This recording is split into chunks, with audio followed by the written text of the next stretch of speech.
Good morning, everyone. We're going to start the webinar here in a couple minutes.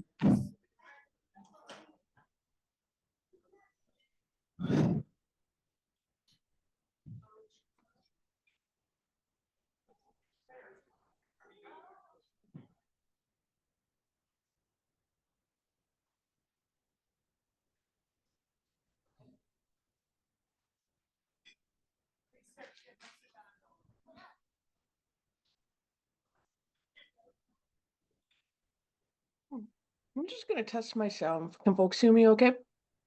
Yep, great. Okay, all right.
It is now 10:30. We're going to go ahead and get started.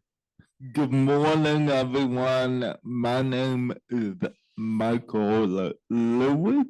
I am the Vice President of Policy here at the American Association of People with Disabilities, coming to you today from the Grand Hyatt in Washington, D.C., where over 90 disability advocates are gathered for our annual Disability Power on the Hill event. Today's webinar is about how the Reconciliation Bill, otherwise known as the One Big Beautiful Bill Act, that was passed back in July, will impact people with disabilities. The bill was signed into law on July 4th, 2025, and includes nearly $1 trillion in Medicaid cuts that will endanger the health insurance coverage of 17 million Americans. We are joined today by three excellent panelists. First, we have Eric Harris from Disability Rights California, Amber Smock from Access Living in Chicago, Illinois, and finally, Adela Flores Brennan, who is the Colorado Medicaid Director. A couple of housekeeping announcements. We are providing CART and ASL interpretation for the webinar. If you click the closed caption icon on the bottom of your screen, you can see the caption that are being provided. There is also a Q&A icon where you can insert any questions that you may have. So without further ado, let's jump in. Our first question today is for Adela.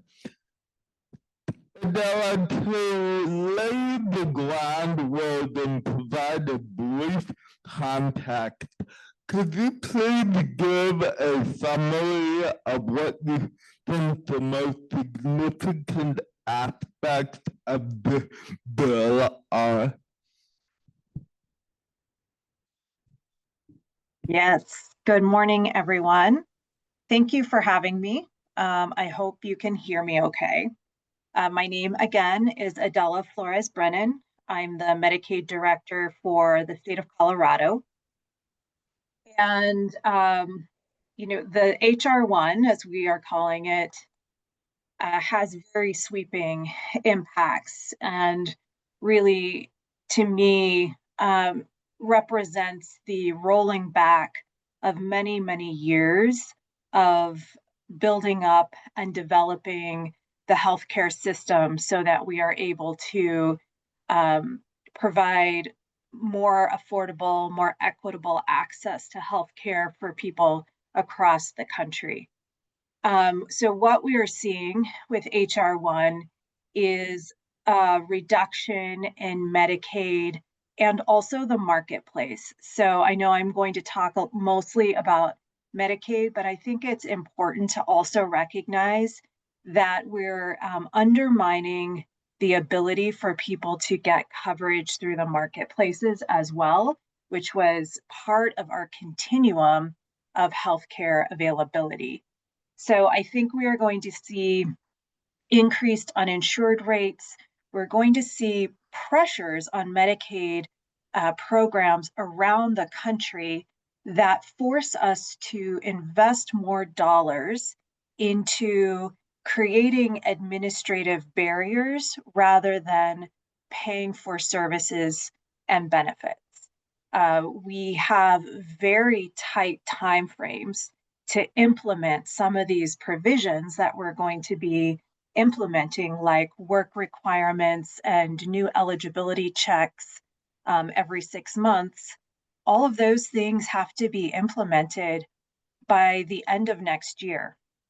And when we think about how long it takes to program an eligibility system, and we think about the ordinary course of the work of a state legislature and the budget process in a state, all of those things take a lot more time than the 18 months that we are going to have to implement all of these things.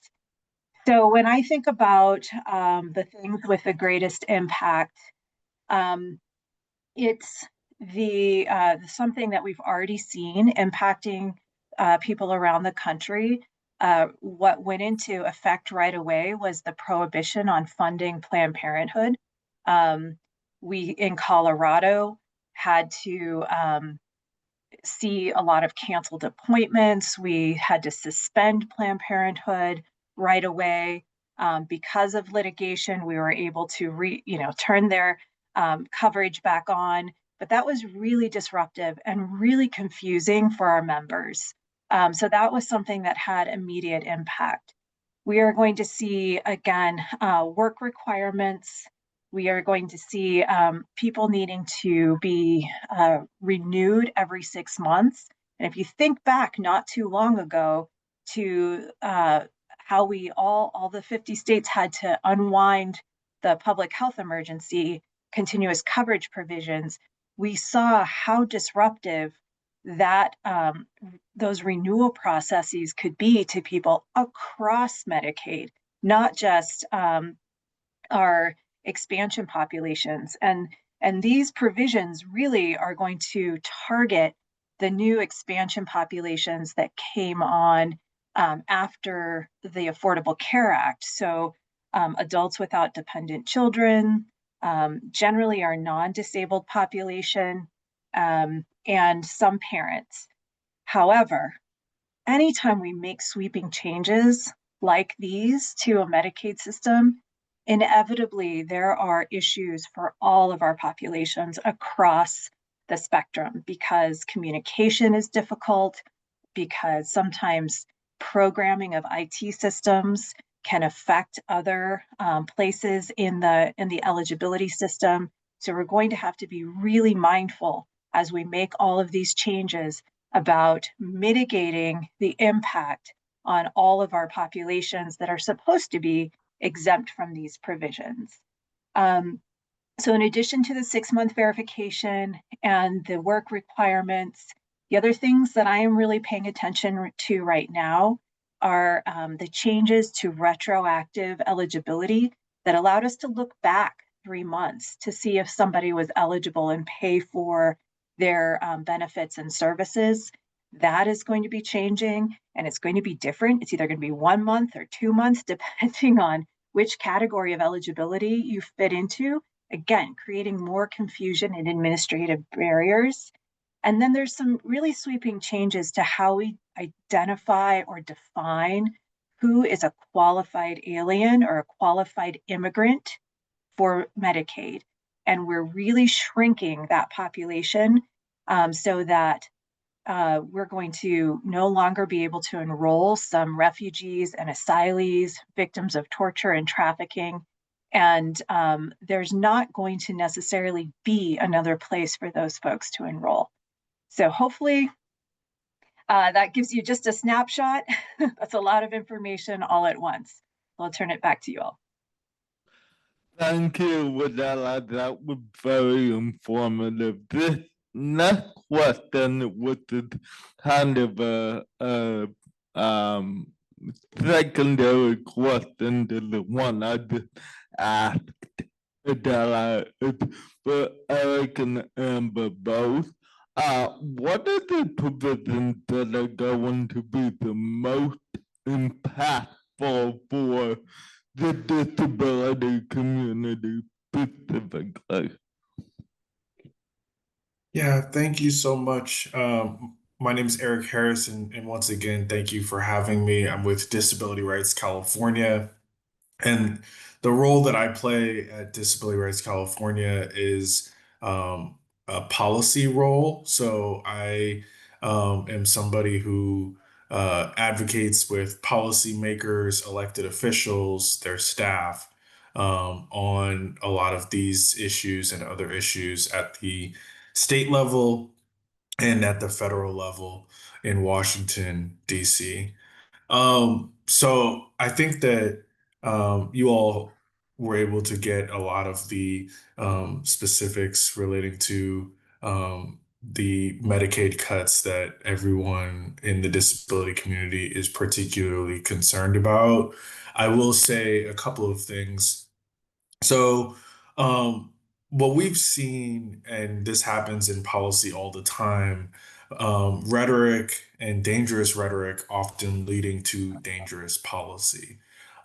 We saw that play out with HR1 in particular, and it started out with dangerous rhetoric on social media, dangerous rhetoric on by elected officials in speaking engagements throughout the country, essentially saying that people who are undocumented immigrants are taking advantage of the healthcare system in the United States and essentially getting services without actually meeting the different requirements needed to have healthcare. And even though the data did not back that up, it was said often enough by elected officials that it became uh, essentially a talking point, whether it was true or not. And I want to say that because it happened it's continued to happen throughout this administration, and it's important that that advocates who are on this call and advocates throughout the country pay attention to that and call it out when they recognize it, so that we can stop it from happening and hopefully change the tide when it comes to the dangerous rhetoric. Um, so I'll start off by mentioning um, the cuts to Medicaid funding and having states fill in the gaps. So I live in the largest state in the country, the most expensive state in the country, California. And California has been in a budget deficit for several years. We've been constantly chasing our tail when it comes to trying to afford and pay for services, whether it be for disabled folks or other people. And it is a huge burden to expect all states, even states as large and as kind of economically uh, powerful, if you will, as California, to fill in gaps when it comes to healthcare that the federal government should be expected to take on. So that's one kind of really big piece. And a lot of disabled people in California get really scared because we've heard now for years that the state is does not have a lot of funding, and the state has to cut a lot of its services, and then to have at the federal level significant cuts to health coverage for disabled folks, especially those who are low income, is not only concerning, but it's alarming and really scary for a lot of folks in our community.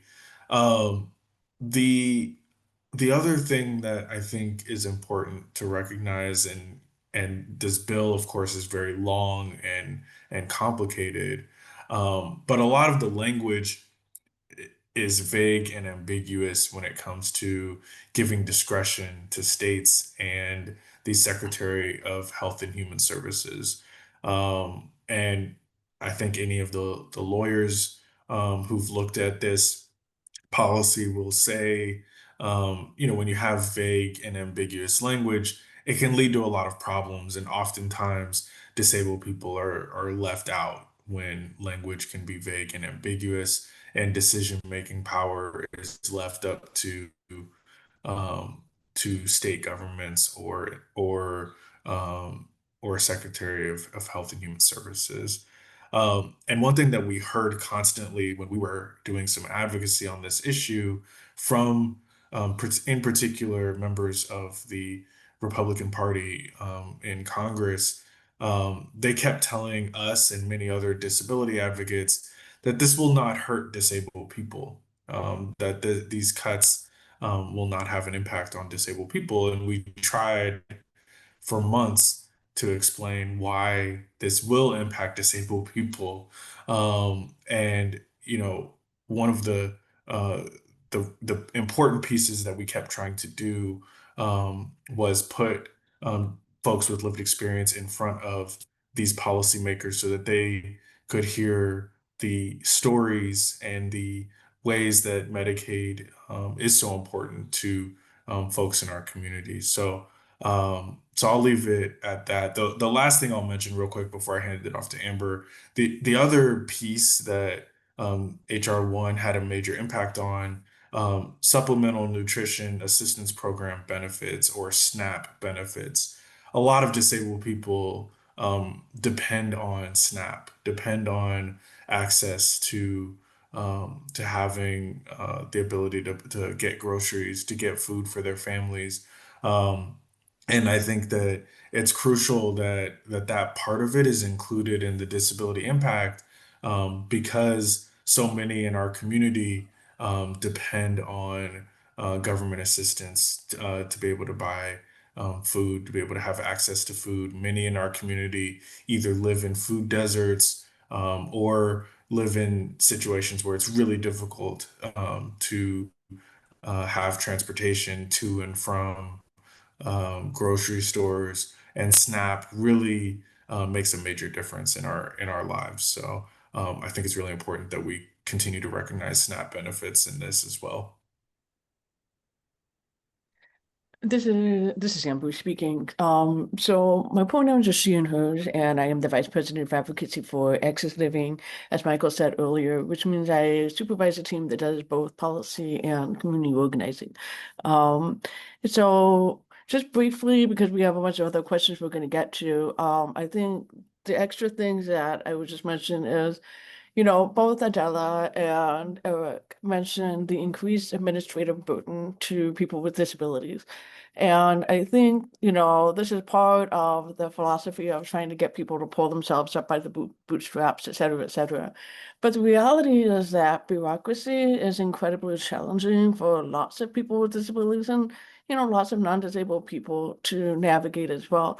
I think it's going to be particularly more challenging for people who are dual eligibles and for people who work and rely on some form of Medicaid funded services. And so trying to navigate like, okay, how am I going to work? And then how am I going to have healthcare? I think that is going to get more complicated with the different provisions that came up. Um, I want to just reemphasize the point that Adela made about immigrants with disabilities, because Illinois is is like a state that has put a lot into serving people regardless of status. And, clearly HR1 is about trying to kill that. And it is a direct attack on folks with disabilities who have different kinds of immigration status. I think it's pretty clear from the work that we do that lots and lots of undocumented folks have acquired or were born with disabilities. A lot of people come to the United States because their country of origin cannot support their disability needs. So this is very disturbing to all of us. And then the one other thing that I want to say is, I think this bill is going to have a chilling effect on providers because, what Eric mentioned, the fear about how are we going to pay for, that's like if our state budgets are already not in a good place, how do we come up with the money to like fill the holes and so forth? Um, and we already hear a lot in Illinois from people who provide services under Medicaid who are reimbursed by Medicaid for providing different kinds of medical or employment or support services, that if the rates go down, they will not provide those services. So getting the healthcare network is a part of this, and really thinking about how do we support providers to like try to continue providing the services so people aren't just cut off is very important. I'll turn it back over to Michael. Thank you, Amber. This next question is for Eric. What changes to eligibility such as work or community engagement requirements should people with disabilities be aware of?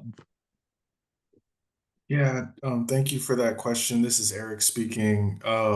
So I think some of these folks have talked a little bit about. I'll just reiterate a couple of them and then hand it off.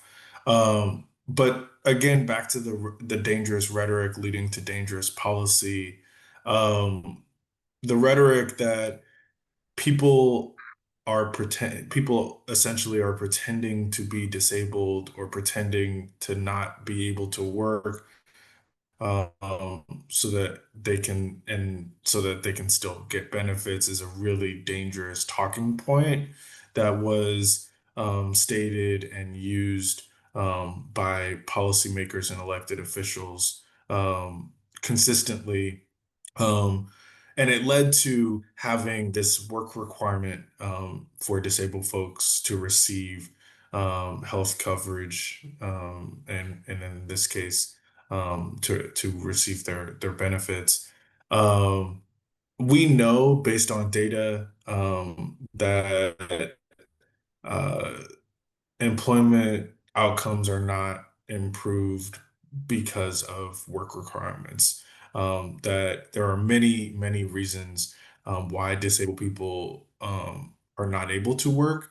And I think the number one reason is often because there are not reasonable accommodations available for disabled people in many places of employment. Many employers have not prioritized reasonable accommodations for all employees, especially people with intellectual and developmental disabilities, in a way that is adequate. So many disabled people are often discouraged from being employed.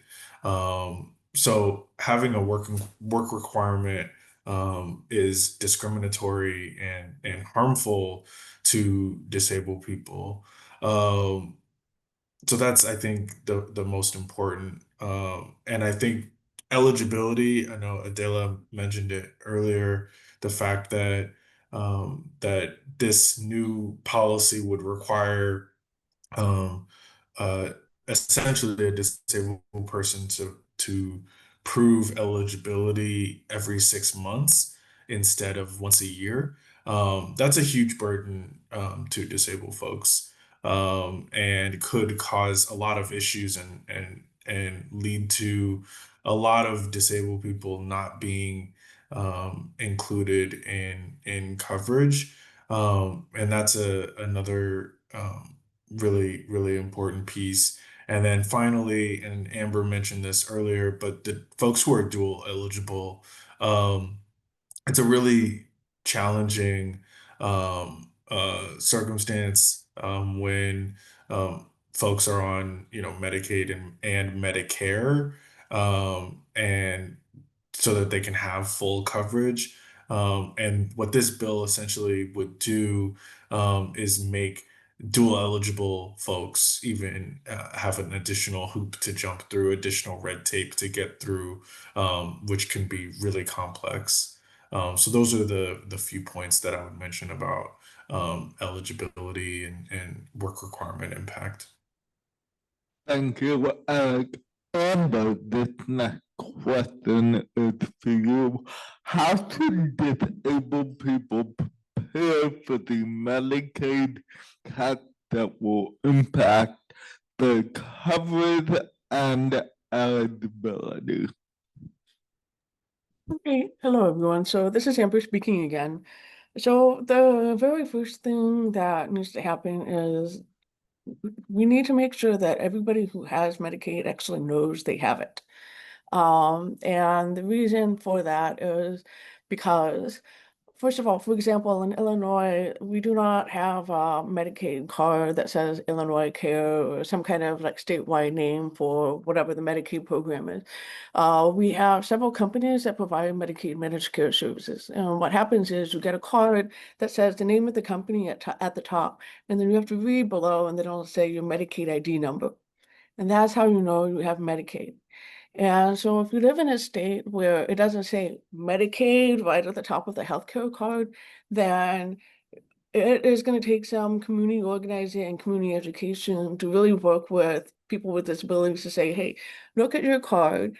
This is where you can find if it says Medicaid. Okay, you have Medicaid, you have Medicaid. So this is very important because I've met tons of people who have no idea that they have Medicaid until I ask them to literally just show me your Medicaid card, show me your healthcare card, let me see what you have. Oh, there it is, Medicaid ID. So, so that's the first thing. It's just to find out if you have Medicaid for sure. And if you have folks, in your community that might not necessarily know, they really are going to need your support in that way. So that's number one. Number two is definitely staying up to date on any disability status information that you need to do. So whether that's, just your disability ID card with your state, whether that's disability status for Medicaid, whether that's disability status for SSI, over the next few years, it's going to be more and more important that people really stay up to date on that. But we also have lots of people in our communities who live in shifting circumstances. And so people who may become homeless, people who may move a lot, people who are houseless, and maybe they do couch surfing from one place to another, people who are returning or going in and out of jail or prison. So all of those people who have shifting circumstances are going to have more issues with the idea of trying to prove that you're disabled every 6 months, other new requirements that are being put in that you have to like stay up to date with. And it's just finding ways for people to touch base with someone. Like what a lot of folks need is to know that, okay, so if I move, I'm gonna call so and so and ask them what I need to do. They just need to know like what they need to do every time the situation shifts, whether that's a caseworker, whether that's a state Medicaid agency, whoever. But I think that there's a really big need to create more networks of support so people can stay on top of this. Because how many folks, if you are somebody who comes from some sort of disability service center, you might have people just coming in your door saying, I can't understand this letter that I get from the state.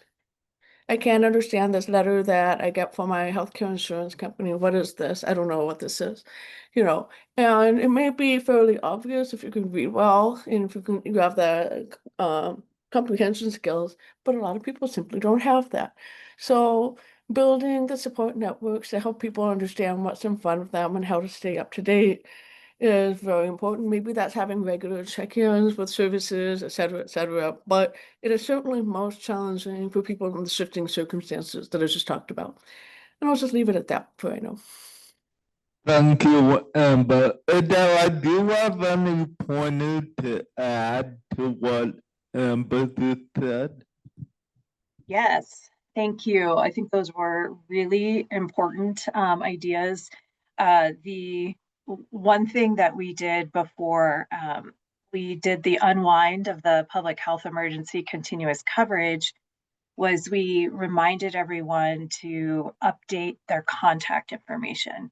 And so I think that gets at what Amber was saying is as people have shifting circumstances or you're moving, it's really important. And this is, I understand this is the last thing that that people are thinking about is, oh, I need to go update my address with Medicaid. But it's so important because we are sending information that is sometimes needs to be acted on. And so updating your address or your contact preferences. So if you prefer that we reach out to you via email, then we should know that. I think the other thing that's really important, and this comes from my background in advocacy, is your advocacy is really important as the states, as we as states are implementing all of these provisions, making sure that you're at the table so that you can help us identify our blind spots. These provisions are not supposed to impact people with disabilities. They are supposed to exempt people with disabilities. However, if we don't program it right, if we're not thinking about all of the angles that we should be excluding populations so that we're only applying work requirements or we're only applying the renewal requirements to a small population, then it's going to impact the larger population. So having people who are knowledgeable about eligibility and requirements for people with disabilities so that we can be sure to be thinking through all of the ways that these changes could impact all of our populations. That's going to be critically important. And I think also one part that I'm really concerned about is we have our population of folks who are on HCBS waivers, for example, and that's fairly easy to identify in our system. But what about people who have chronic conditions, who may not have a Social Security disability determination? What about people who are medically frail, who have not been identified in the system and do not have what we call a non-MAGI eligibility determination? We need to be really mindful about how we identify those individuals so that we can make sure they are exempt from work requirements because they may have a very legitimate reason to need to not work, to take care of their health condition or also to care for somebody in their household who does have a chronic condition or a disability. So those are some of the things that I'm really thinking about that we could really use help and advocacy to think through all of these scenarios.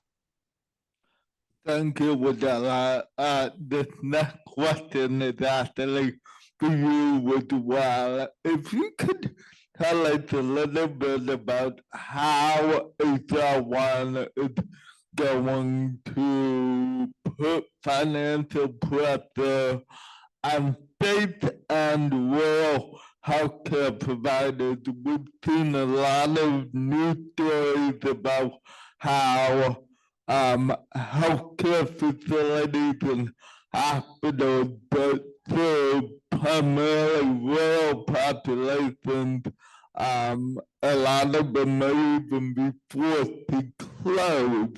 So if you could speak to that. Sure, there's a lot of different angles to this as well.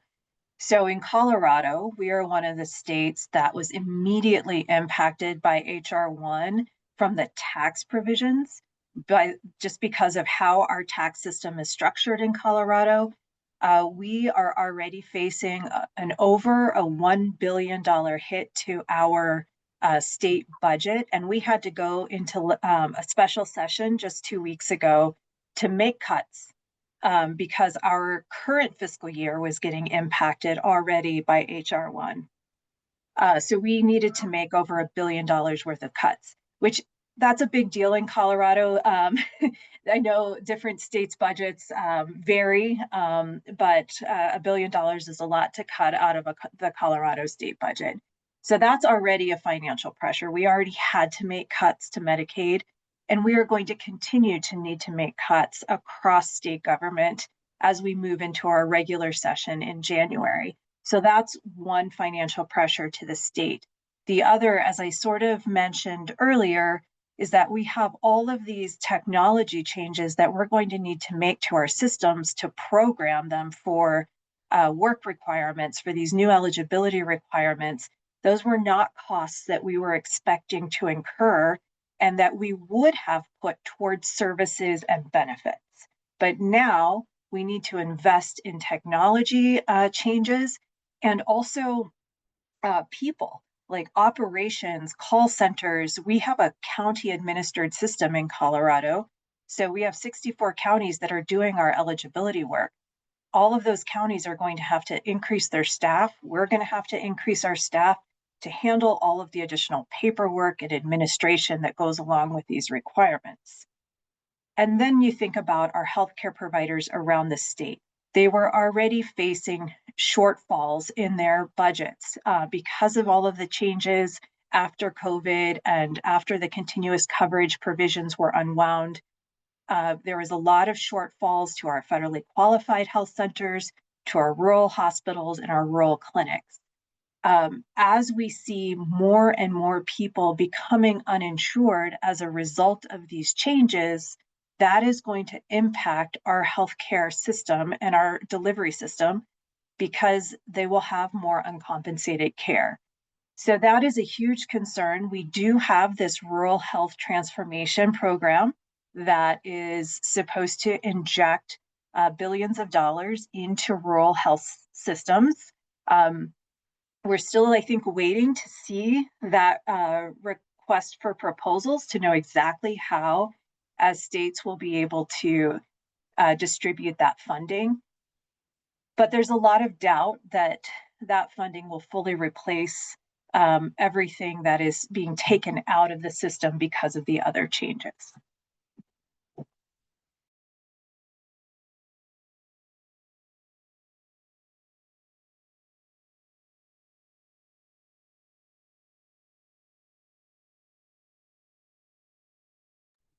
Michael, you're on mute, so I think somebody has to unmute you.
Hi.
Because it's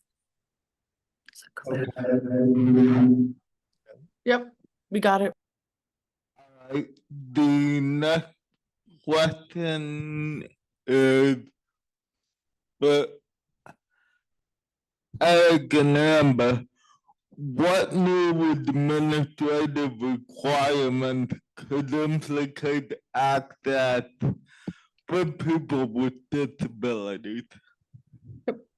This is Amber speaking. So Eric and I agreed that I would take this question. Well, way to collaborate. There have been a number of things that have already been mentioned about how access for people with disabilities could be complicated. I was trying to think of what are any remaining items that we should really bring up. And one that I'm worried about with HR1 is about complicating access or creating difficulty in changing or expanding HCBS waivers. And the way the bill is written, it appears to include sort of a new pathway for increasing HCBS, but it comes at the expense of the rights won by personal attendants through unions. And so that will pit people with disabilities versus unions in states where those happen, and would create a very bad situation. So that needs to be figured out because we need for HCBS waivers to expand, to shift, to meet needs, et cetera, et cetera. And I do think HR1 makes that more complicated and difficult to do. But again, Eric mentioned earlier that some of the wording is vague, so we don't really know what this means for sure. It's going to depend a lot on how HHS chooses to interpret that language. So there is a lot of important advocacy work that has to be done. And I want to say that all of you in the room with Michael right now, it is so important to communicate that home and community-based services, we have better expectations for what that work is now than 50 years ago. We have created ways for people to literally live their lives, work, go to school, do the things, than we had. And so a real meaningful home and community-based support system cannot be held back by weird agenda business. Like we are looking at common sense solutions. Home and community-based services is a common sense solution that works for so many people, right? So I think emphasizing that with members of Congress this week is very important. The other thing that I worry about is not exactly an administrative requirement, but the kinds of administrative requirements that are being placed on people can create a culture of policing in Medicaid systems. And what I mean by that is frontline staffers who work for various health agencies. And Adela, I'm not saying this is you, I'm just, so this is not that. But I think that sometimes people who work on the front lines of healthcare system can take top level directives and not make common sense judgments at the ground level when they're working one-on-one with somebody. They will just say, well, the rule is this, and shut down the ability of somebody to make their case or explain why this thing didn't happen or what thing they need. And so I worry about a culture of policing and limiting access to service that if Medicaid agencies don't take great care to emphasize, frontline workers have really got to pay attention to what people are saying, really need to pay attention to if somebody's in shifting circumstances, that is what can contribute to people falling through the cracks. So I worry about that. And again, Adela, this is no, thing on, anybody, but it does happen, because people just get real literal about the rule. And instead of saying, hey, you know what? I hear that you're having a difficult situation. Let's take a beat. And I'll check with my coworkers and see if we can work on whatever the problem is. And then I'll get back to you, right? Wouldn't that be great to hear instead of, nope, can't do it. So humanity at the front lines is very important. I'll end there. Eric? Yeah, this is Eric. I think Amber really hit on the points that I would have mentioned. And I'll just, the one thing I'll say is as advocates, um, it's really important that we're clear um, on issues that the state should be involved in and can be involved in. And I know, there are many, I'm sure, who are in the room who are not in the most friendly states or who don't live in the most friendly states, if you will. I'll just say it that way. And I think that there are still opportunities. And I think being clear and telling our stories and making it and making it a point to mention why these additional hoops and additional complications make things really difficult for disabled people is a really important piece of this. And as both of my colleagues have mentioned, disabled immigrants are folks who this process is already one that's burdensome and complicated, and to um, have these additional have this additional red tape for them to navigate is really frustrating, and we want to make sure that we're doing what is best for all of them as well. So I'd say that's a really kind of helpful kind of guiding light to keep in mind. Thank you, Eric. Adela, this question is for you. As we mentioned at the top of the webinar, HR1 is projected to result in almost 17 million Americans losing their health insurance coverage. Can you speak about that projection and what that means for people with disabilities? Yes, so it's a staggering number. And depending on the estimates that we're looking at, it's not only the impact of HR1, but also the impact of other policies that are expiring, like the enhanced tax credits and the exchanges that are going to make it so expensive for people to purchase coverage in the exchanges that they may not be able to afford to remain covered.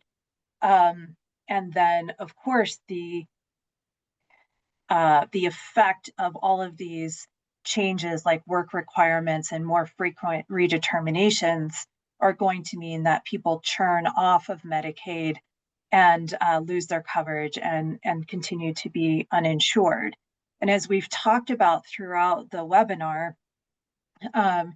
all of these additional burdens, the confusion that comes along with the changes, and how we communicate them is going to create a lot of additional burden and confusion that in and of itself has the potential to create more uninsured.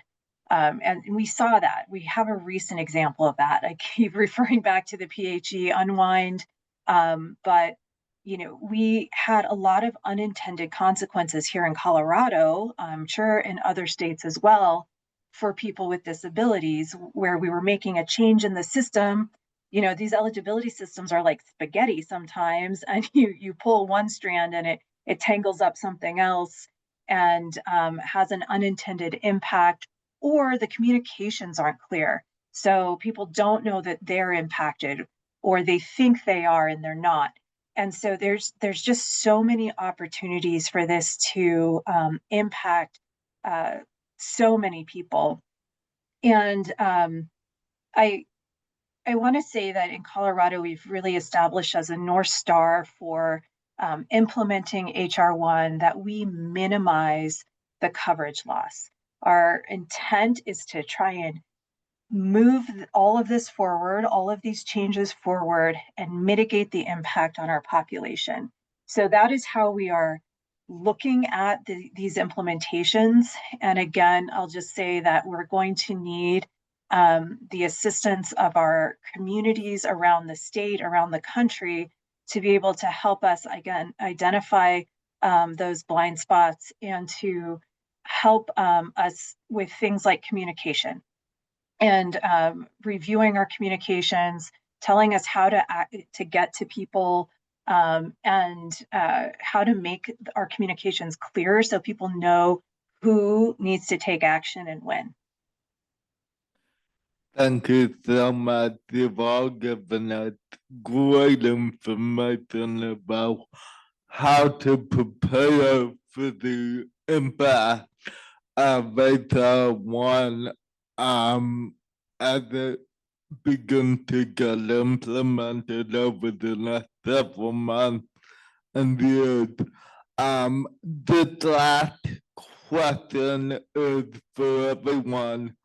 What is the best way to continue fighting for your civil and disability rights? And what can we all do to best protect people with disabilities?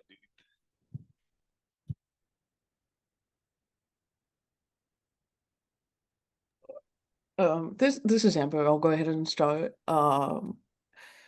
Okay. So recently, a self-advocate in Illinois said something about how he had recently learned how important it was to learn how to speak up and speak out. But even more importantly, that speaking up and speaking out allows you to channel your inner fabulosity. And I am a great believer in the idea that all of us in the disability world have a lot of inner fabulosity that needs an avenue to come out. So I want to point out that I think that there is that power within people with disabilities. And I'm a little less about protecting people with disabilities than and making sure everybody can realize the maximum amount of power that they can. And whether that means making sure that you have health care and, food and all these other things, right? So I do think that the first and foremost thing before you get out there and say, hey, stop cutting myself, or we need to fix this, is to really take some time with yourself and say, am I channeling my inner fabulosity? What is my inner fabulosity? Like, what comes out when I am speaking up and out? What is that thing? And you can ask people around you to reflect that to you. Like, what does it look like when I'm doing a good job? Tell me, you know. So I want to say that the inner grounding as an advocate is really important. I also want to say that information sharing is very important. Being able to monitor what's going on, listening to opportunities to take action, building relationships with policymakers, very important, but also being kind and working with other disability advocates is critical. Because I think that sometimes advocacy can get into sort of an ego playing ground, And you know what? We're all here just to like fight for this thing, okay? So being kind and caring for each other, that will actually bring along a lot more people all together than you would if you were just kind of like, I'm the leader and everybody needs to follow me, you know? So I think I'm speaking from a more people sense than say, okay, this is where we need to file lawsuits, this is where we need to build policy. I can talk about that, that's fine. But I think it begins with really thinking about, what does it look like when I'm being fabulous, and where can I take that in the conversations that need it? So those things are very important to me, and I think that is what helps us all like push forward on pushing for rights, but also pushing for disability justice, and empowering other people. Like you never know who is watching your inner fabulosity and whose inner fabulosity might be sparked by that. So you never know. So I'll stop there. Wow, I love that. I love that for a Monday morning, thinking about your inner fabulosity. I want to build on something that Amber just said to also talk about building those relationships with your Medicaid agency or the agency that is closest to these changes, to really build those relationships and have a good foundation now as we're going into all of these changes is going to serve everyone really well. As we move forward, and you can have a good point of contact to escalate issues that you're seeing. And you can help to represent a series of issues that you've seen or an individual issue. And one thing that just a hint that I'll throw out there as that I've learned from being inside of a Medicaid agency for the last 3 years is that the more specific the example that you can provide us, the better it's going to be so that we can chase that issue through the system and see what's really happening. So if you hear about something that your neighbor experienced, see if you can represent those details and get the permissions that you need to bring us the details so that we can really chase down the issue. The last thing from my experience in advocacy is coalition, and the power of coalition is really important. There are so many interested parties right now who are looking at Medicaid specifically or healthcare coverage more generally, and really locking arms together with that broader community of advocates so that you can have the power in numbers, I think is going to be important moving forward as well. Hey, Eric, this is Amber. Do you see Adela doing the inner fabulosity? Like, there's an inner fabulosity that is coming through Adela's comments here. No, that's right. I think we're all trying to get our inner fabulosity out, especially on a Monday. So I appreciate that for sure. I think what you both said is certainly spot on. I would say that as a policy advocate, one of the things that I often think about is how to build power. And I think there are several ways that we can do that as disabled people and as advocates. One initial way is of course giving yourself grace and kind of feeling um, um, giving yourself as much kind of uh, inner fabulosity, if you will, but just as much grace as you can, because I think that this can all be overwhelming, and it can be very challenging when you're looking at what's happening at the federal level, what's happening in your state. What can I do as an individual? So I think that's the first point, is to kind of give yourself as much grace as possible. I would say, thinking about and maybe connecting with other disability advocates in your local community is really helpful. And that local community can be, your independent living center in your city or close to your city, or it could be an online presence. There are a lot of disabled folks online who have found community and have joined together. So that can be one space so that you can recognize and kind of find that you're not alone in what you're thinking and experiencing and what you've gone through. I know that that's been really important for me in my disability journey is finding community and cross disability community especially. So I know that like I have a physical disability. There are others who have sensory disabilities or intellectual and developmental disabilities, and we're all kind of experiencing the same thing in different ways. I would also say to think about connecting with folks in the aging community. Older adults are, um, so many of whom are part of different organizations or maybe have been involved in advocacy in a variety of ways over extended periods of time. It might be, a great connection to link disability and aging when we're talking about these issues and how we can build power. Um, and then also, I think thinking of other underrepresented groups. So if you're thinking about other civil rights leaders, other civil rights advocates, other kind of community groups that would care about um, a lot of these issues. And I think when we do that, we can kind of find who has different connections to what. Sometimes folks will have connections to local media or local elected officials, or other ways to tell our stories. And I think that's how we can kind of lean into some of the changes that we hope to make.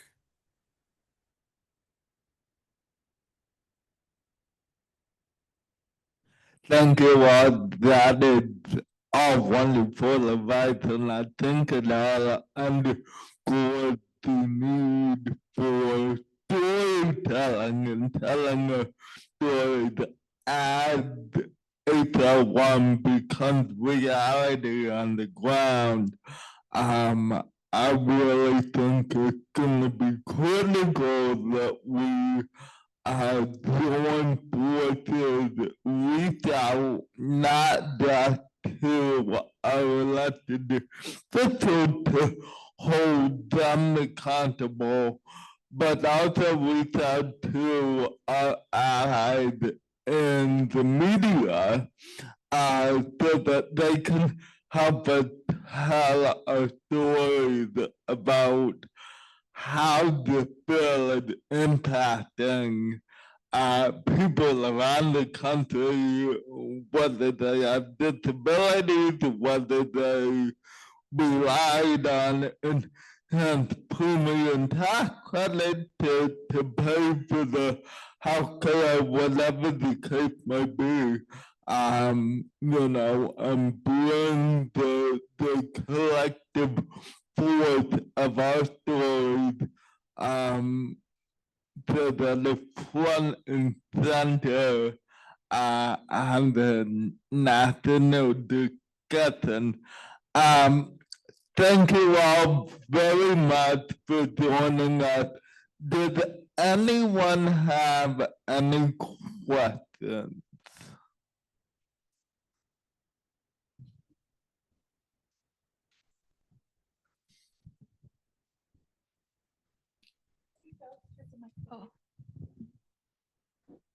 Thank you. My name is Tina and I'm from Portland, Oregon. And I really appreciated Eric, bringing in talking about the impact to immigrants. And that's a community that I've been directly involved with working with recently. And Oregon is one of the states that does provide Medicaid to the immigrant and non-documented population, including abortion care. And I'm just wondering now, though, if in order, it's going to be kind of us versus them, it feels like I imagine those services for immigrants with disabilities or whomever is going to start getting cut in order to keep more funding for those that, are citizens here or whatever that means. So I hope I'm making sense. Do you think that's what we're going to start seeing? Yeah, I appreciate that question so much. This is Eric speaking.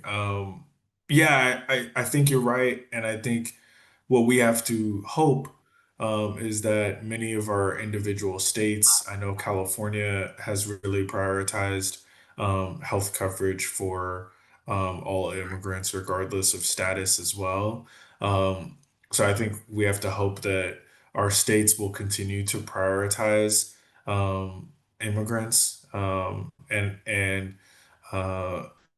that um, services will still be available for them and what we've done at Disability Rights California is we continue um, to link with immigrants' rights advocates so that we can bring a disability perspective, they can bring an immigrants' rights perspective when we're doing our advocacy at the state and federal levels, so that we can have experts on all sides of the issues. But I think it's an important point to continue to think about and make sure that immigrants with disabilities are as often a part of the conversation as they can be. And I see Adela has her hand up as well. Yeah, thanks. I would just say that I know this to be the case because we've already heard the rhetoric during committee hearings, during our special session, and even prior to that. There were direct questions about why we were not cutting our program. We also have a program for people who don't have a satisfactory immigration status, and they wanted to, they're creating a zero-sum game. And if we are giving health care to our immigrant population, then we are by definition taking something away from another population. And that's how it's being framed. So I think we can definitely expect to see that continuing as we move forward. One of the things that our Disability Rights Coalition has done in Colorado is that they've convened a small group of individuals to really think strategically about how we can find cost containment moving forward, because we know in Colorado we're going to be facing ongoing budget strain. So they are looking for places that we could take a really targeted approach to finding cuts in our budget. And they've been really good about making sure that they're balancing the priorities of populations across the board when exploring the various ideas for cuts. Amber? Yep. Yeah, this is Amber. What Adela mentioned about expanding costs is very important because when Illinois started, it's not a Medicaid program, it's a Medicaid-like program that's totally state funded. When Illinois started that program to serve immigrants who needed health care, the actual cost it really exceeded what the projections were. And so that really has created a difficult political situation for the program in Illinois, one that's really just heartbreaking and terrible and awful. And so it's very distressing. Um, but, the political issue about cost containment is real as much as I hate to say that, right? The other thing that I want to point out is that there are other ways to think about people who don't have status. Okay, there are other kinds of groups that do not have a social security number, that do not have any kind of documentation whatsoever. And particularly like if we're talking about homeless folks or people who are somehow off the grid in other kinds of ways, and really looking at those programs to understand who they can and can't serve, that's an important opportunity.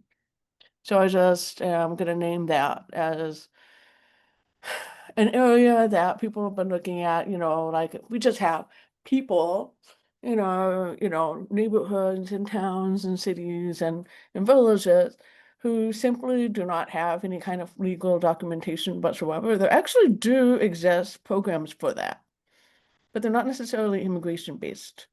and so I don't know if this is about a reframing of that kind of service, but yeah, exploring what we can do in the time we have. Another question from the audience?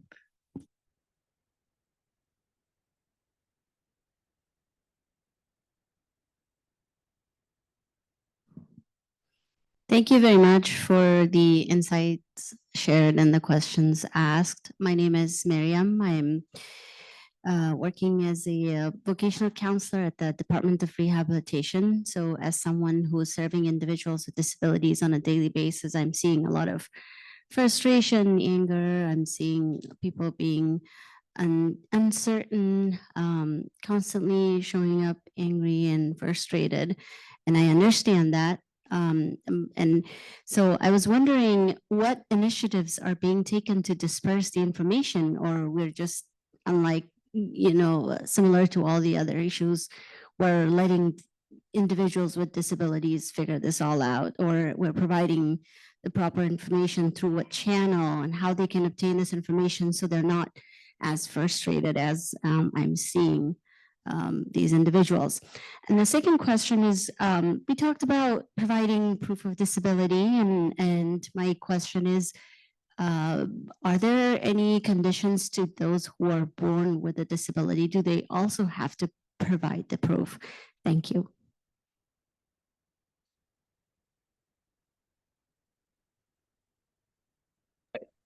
I guess this thing about, if you're born with a disability, you have to prove it, really. But I know that that actually is a thing. I think it depends on what the context is. I don't know if you mean for VR services or something more, or something different. Can you say more about that? This is Maria, just to jump in. I think Miriam was asking about the redeterminations that the One Big Beautiful Bill Act is going to require, and if people with developmental disabilities will have to go through redetermination. Oh, right now, I think well, yeah, Adela, just one second, but I think one big thing that's happened that is very particular to this moment in time is that we don't know yet. Adela might know something because Adela is working in the system, but those of us outside the system, we're doing the best we can, but like a lot of rules and whatnot and how this is going to look isn't out there yet. But yeah, Adela. Yeah, that's right. And there's a lot about disability determinations that I do not know because I don't have lived experience and haven't spent a lot of time in our long-term services and supports area of the department. What I do know is that we have the ability to look into our system and see who has either been enrolled in an HCBS program, who has a disability determination, who is on various Social Security programs, who may be dually enrolled, who may be in one of our buy-in programs for people with disabilities, and those do not require a Social Security level of disability determination. So we can see all of that, and just the idea is to exclude everybody from that we can see who has an identified disability from going through those additional redeterminations and going through work requirements.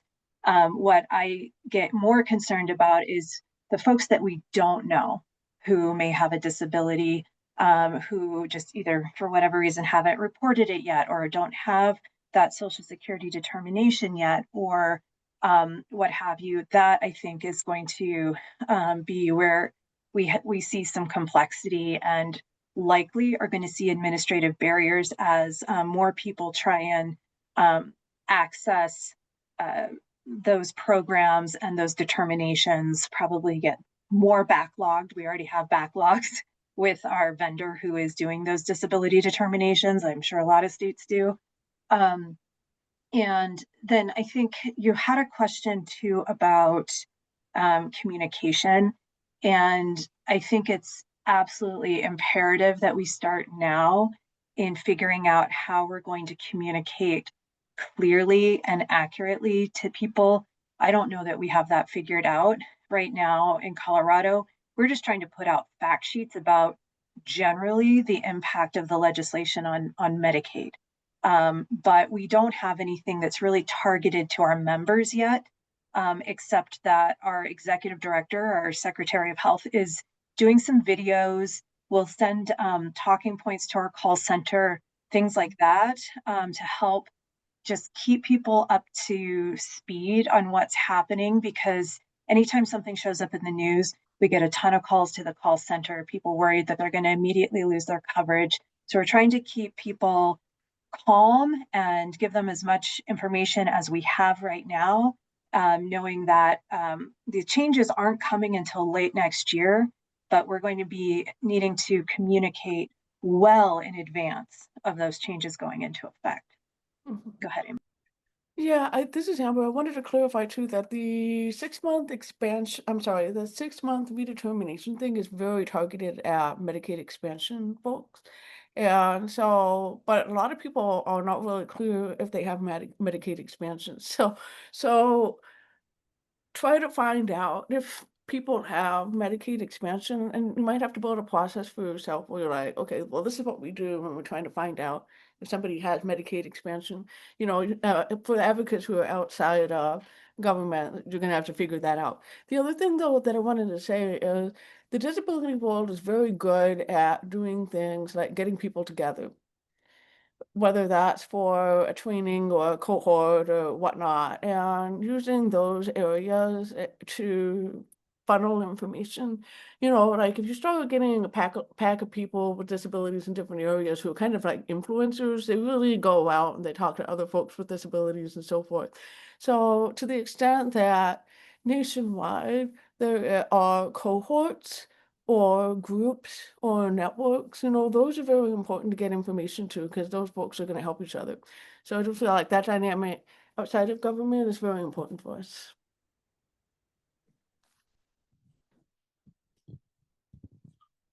Another question?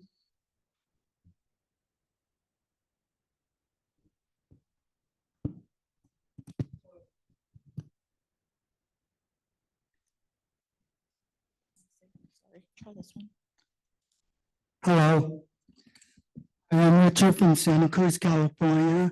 You know, one of the things with the disability community is every one of us need to educate about fear changing into action. A lot of these things will not happen until 2027. It's a gradual between now and then with HR 1. My concern is the Medicaid optional services. Each state has its own, what they will cover under Medicaid. In California, dental, medication, nursing facilities, hospice services, home support services, all those are under optional services. The other thing that the disability community is not aware of, particularly individuals with intellectual disabilities community and their families, waivers is also under the optional services. So the disability community and their families need to educate their state, the federal elected official, the importance of why they need these programs. When I met with the state elected officials, correct me if I'm wrong, Eric, back in before the state budget in March, I believe, I educated the women about the importance of keeping work-intensive programs, because the state can pick and choose what Medicaid program they will keep or they will not keep. The importance of Medicaid work incentive is not only to allow you to keep working and not lose your Medicaid, but this is also for individuals to have the opportunity to share Medicaid program share of costs to no share of costs by transferring to this particular Medicaid program. A lot of people don't know that. I met a gentleman who's paying $1,100 a month share of cost Medi-Cal. Well, food and rent or healthcare, which you know you're going to pay your food and rent, so you go without healthcare. Well, I was able to help him transfer to the work incentive Medi-Cal program, 0. And I encourage him to work. continue to work because people with disabilities have a desire to work, and we need to encourage them to work because long term, you eventually get SSDI benefits because you're paying into the system. Long term, you're going to get Social Security because you're paying into the system. So I have a chart at home that shows what HR1 does over time. Yes, subsidies are going to come first, and a lot of them are going to choose to go without because they can't afford to pay it. I was on the subsidy program with Covered California. If it wasn't for that, I would be without health insurance. When I left my previous employer, I couldn't afford the insurance to pay under COBRA insurance because the insurance had the right to increase 25% above what you're paying with the employer. And to me, that's a ripoff. And I couldn't afford that. I went with Cover California and they paid over $1,000 in my premiums. I only paid about $300 a month, which is doable for me. It's about keeping access to healthcare. I need it because of my disabilities. I need it because of my mental health. So we need to be active in educating them all. The Medicaid optional services is one of my major concerns with the disability community. State California added additional funding for this fiscal year, 2025, 2026. But the next fiscal year, the state may not be able to cover what's going to be cut with Medicaid. Thank you. Thank you all. We are at time. It's time for lunch here. Thank you all very much for joining us today. We really appreciate it, Amber, Eric, and Adela. Thank you again. Take care. Yep.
Hi everyone.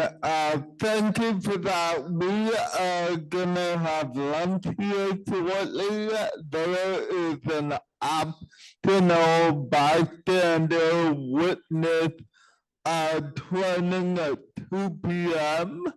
It's completely optional, so you're welcome to have lunch and stick around for the training at 2 p.m. or after lunch you can go take a nap or go out and about, whatever you'd like to do.